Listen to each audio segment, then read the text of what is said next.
안녕하세요. 보험 이제는 알고 가입하자 아는 사람의 보험 스토리의 장동빈 설계사입니다. 오늘은 국가의료비 지원 사업 중 하나인 재난적 의료비 지원 사업에 대해서 말씀을 드리려고 합니다. 재난적 의료비 지원 사업은 이 말 그대로 병원이 부담이 너무 커서 힘드신 분들을 위한 복지제도입니다. 요즘 같은 고물가 시대에 평소보다 지출이 많아지면 힘들어질 수 있는데요. 나라의 예산이 한정되어 있다 보니까 모든 분들을 대상으로 지원하지는 않고 있습니다.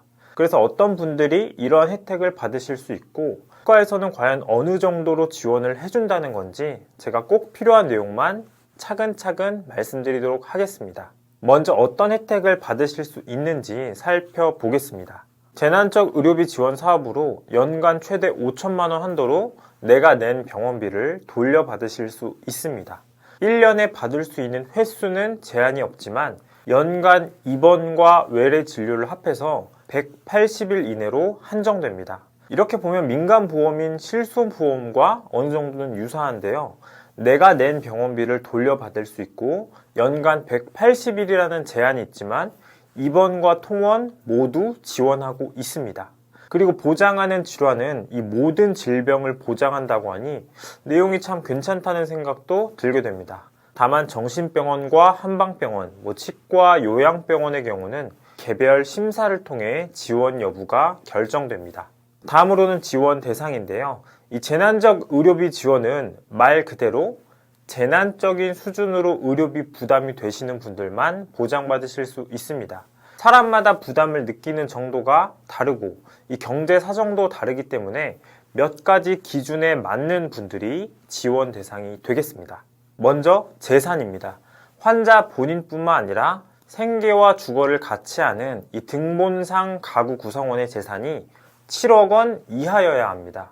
재산이 7억 원이 넘어가는 사람은 의료비가 아무리 많이 나오더라도 대상에서 제외됩니다. 두 번째는 바로 소득입니다.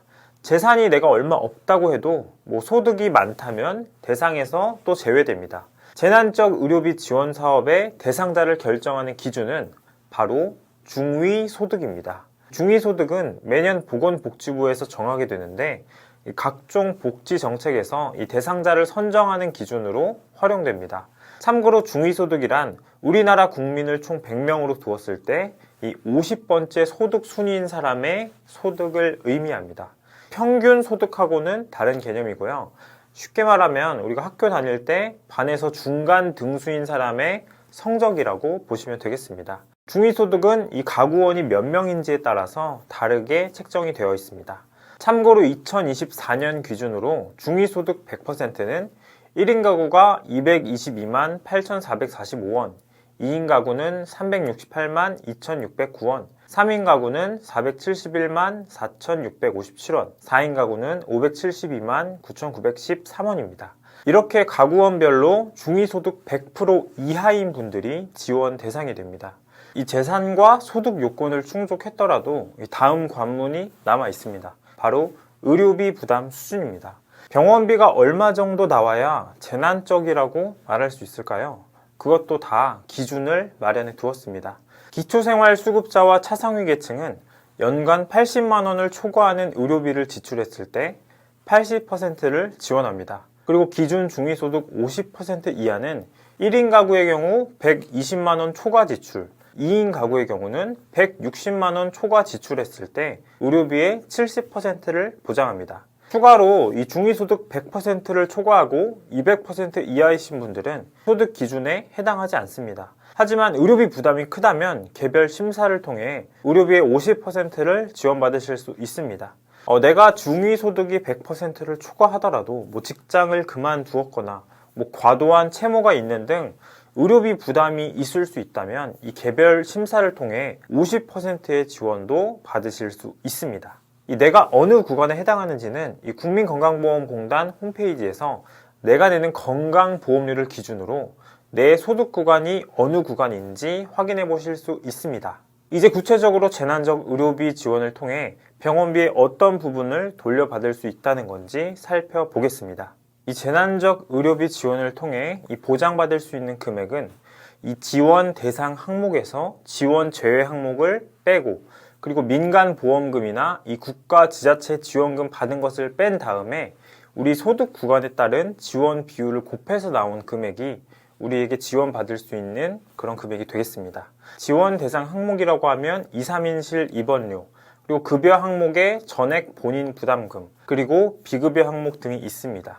그리고 지원 제외 항목은 미용이나 성형 관련 의료비, 도수치료나 특실, 1인실 입원비 또는 간병비, 또 한방 요양병원 또는 다빈치 로봇 수술 비용 등이 있습니다. 이 내용이 좀 어려울 수 있는데 다시 한번 쉽게 말씀드리면 병원비 중에서 국민건강보험의 보장이 크지 않고 이 자기 부담률이 높은 항목들 위주로 보상을 하는데 성형이나 미용 등 이 필수 의료가 아닌 부분은 제외하고, 그리고 민간보험회사에서 받은 보험금도 제외하고, 또 지자체나 국가에서 따로 받은 지원금도 제외하고 난 금액을 이 소득 구간에 따라 차등적으로 보장받는다. 이렇게 이해하시면 되겠습니다.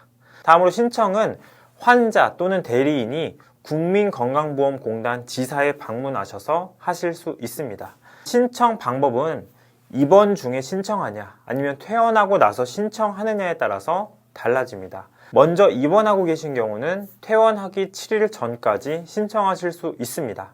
다만 실손보험을 가입하신 분, 또 개별 심사 대상자 또는 환자가 사망한 경우는 입원 중에 신청이 불가합니다. 참고로 개별 심사 대상자라고 하면 정신병원, 한방병원, 치과 요양병원에서 치료를 받으신 경우와 중위소득이 100% 이상, 200% 이하인 분들이 해당합니다. 퇴원 후에 신청하는 경우는 퇴원일 다음 날부터 180일 이내에 신청이 가능합니다. 재난적 의료비는 내가 지원 대상에 해당이 되더라도 신청하지 않는다면 받을 수 없습니다. 내 소득 수준이나 의료비 부담 수준이 지원 대상에 해당하는지 아닌지는 국민건강보험 홈페이지에서 확인하실 수 있습니다. 여러분들이나 또는 주변에 있는 분들이 이 과도한 의료비로 인해 큰 부담을 느끼고 있다면 이렇게 재난적 의료비 지원 제도를 소개시켜 주시는 것은 어떨까요? 이 신청하는데 비용이 드는 것도 아니기 때문에 지원 대상에 해당하는지 꼭 확인해 보시길 바라겠습니다. 오늘 영상이 도움이 되셨다면 구독과 좋아요 한 번씩 부탁드립니다. 시청해 주셔서 감사합니다.